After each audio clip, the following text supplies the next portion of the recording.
الحمد للہ وحدہ والصلاة والسلام علی من لا نبی بعدہ اما بعد فاعوذ باللہ من الشیطان الرجیم بسم اللہ الرحمن الرحیم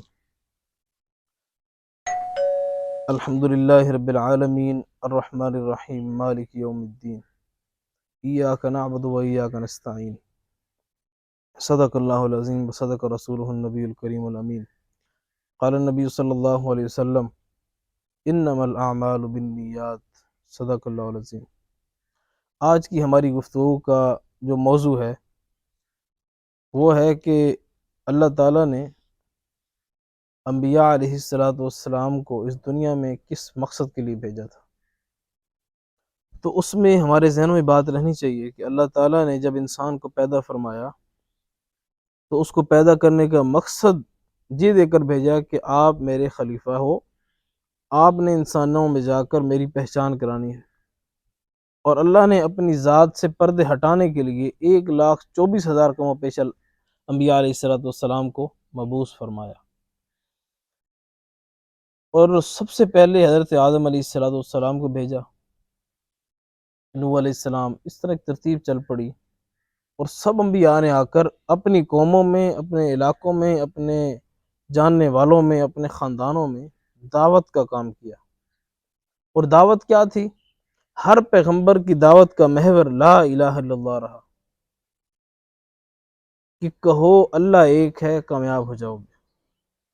اور پھر اس کلمے پر اور اس کلمے کی دعوت کا یقین پیدا کرنے کے لیے انبیاء علیہ السلام کو ستایا گیا، تکالیف دی گئیں۔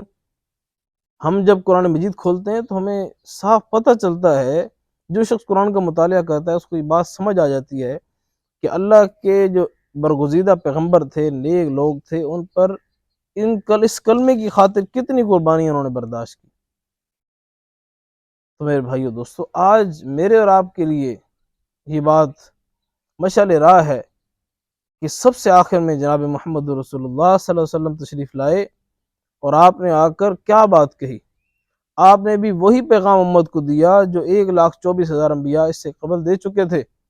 صفا پہاڑی پر چڑھ کر آپ نے یہ بات واضح کر دی کہ اے لوگو، کہو لا الہ الا اللہ تفلحون، کامیاب ہو جاؤ گے۔ اور وہاں پر اگر آپ چاہتے تو آپ کے پاس 3 چیزیں موجود تھیں۔ آپ سب سے عالی نسب تھے، آپ مالدار بھی تھے کیونکہ حضرت خدیجہ صاحب کا نکاح ہو چکا تھا، انہوں نے سارا مال و دولت آپ کے قدموں میں نچھاور کر دیا تھا۔ اور تیسری چیز تھی کردار۔ آپ نے وہاں پر اپنا خاندان نہیں گنوایا کہ میں بڑے خاندان کا ہوں میری بات مان لو، یا میں مالدار ہوں میری بات مان لو، نہیں، میں خوبصورت ہوں میری بات مان لو۔ آپ نے اپنا کردار پیش کیا، اور ہر پیغمبر اپنا کردار پیش کرتے ہیں کہ آپ میرے بارے میں تمہارا کیا خیال ہے۔ اور حضور علیہ السلام نے بھی صفا پہاڑی پر چڑھ کر یہ بات واضح کہی کہ لوگوں تمہارا میرے بارے میں کیا خیال ہے؟ تو سب نے کیا گواہی دی جی؟ کہ ہم آپ کو صادق اور امین مانتے ہیں، آپ سچے ہیں، آپ جو بھی بات کہیں گے وہ درست کہیں گے، حق اور سچ کہیں گے۔ پھر آپ نے کیا کہا کہ لوگوں کہو قولوا لا الہ الا اللہ تفلحون، کلمہ طیبہ کا اقرار کر لو اور نفی کر دو اس ہر چیز کی جو اللہ کا غیر ہے۔ اور جس نے سب سے پہلے حضور علیہ السلام کو تکلیف دی وہ گھر کا آدمی تھا، آپ کا چچا تھا۔ اور پھر اس لا الہ الا اللہ کے پھیلانے کے لیے جو مکہ کی 23 سالہ زندگی میں حضور علیہ السلام کو تکالیف دی گئی، ہم وہم و گمان بھی نہیں کر سکتے۔ اس امت کے لیے حضور کو جتنا ستایا گیا، کوئی شخص اس کا اندازہ نہیں کر سکتا کہ یہ کیسے ہوتا رہا اور کیوں ہوتا رہا۔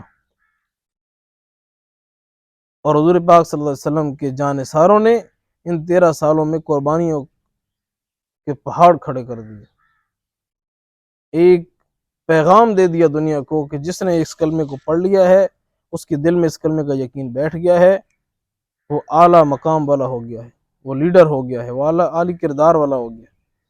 تو آج بات کرنے کا مقصد کیا ہے کہ ہم دعوت والی امت ہیں، حضور کے بعد کسی شخص نے نبی بن کر نہیں آنا، یہ میرا اور آپ کا عقیدہ ہے۔ حضور کے بعد کسی شخص کو نئی نبوت نہیں دی جائے گی۔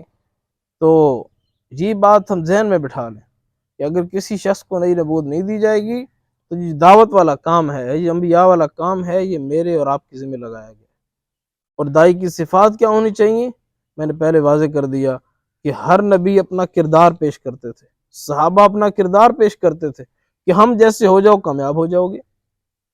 تو ہم نے آج یہ تہیہ کرنا ہے، اس بات کی نیت کرنی ہے کہ ہم دعوت والے کام کو لے کر چلیں گے، اللہ کی توحید کو ساری دنیا میں بلند کریں گے۔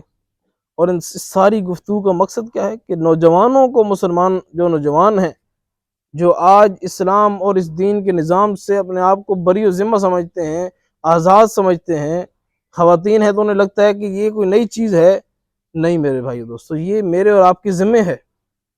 ہم نے اپنی اگلی نسلوں کو اگر بچانا ہے تو ہمیں قرآن و حدیث سے جڑنا پڑے گا، اس دعوت والے کام سے جڑنا پڑے گا، تاکہ حضور پاک صلی اللہ علیہ وسلم کی سیرت طیبہ کا مطالعہ ہو جائے، صحابہ کی زندگیوں کا مطالعہ ہو جائے۔ ان لوگوں کی زندگیوں کا مطالعہ کرنے سے میرے اور آپ کے اندر اللہ کی پہچان پیدا ہوگی، اللہ کا قرب نصیب ہوگا۔ تو اللہ سے دعا ہے کہ اللہ تعالیٰ مجھے اور آپ کو، ہم سب کو اس دعوت والے کام کے لیے قبول فرما لے۔ وآخر دعوانا ان الحمد للہ رب العالمین۔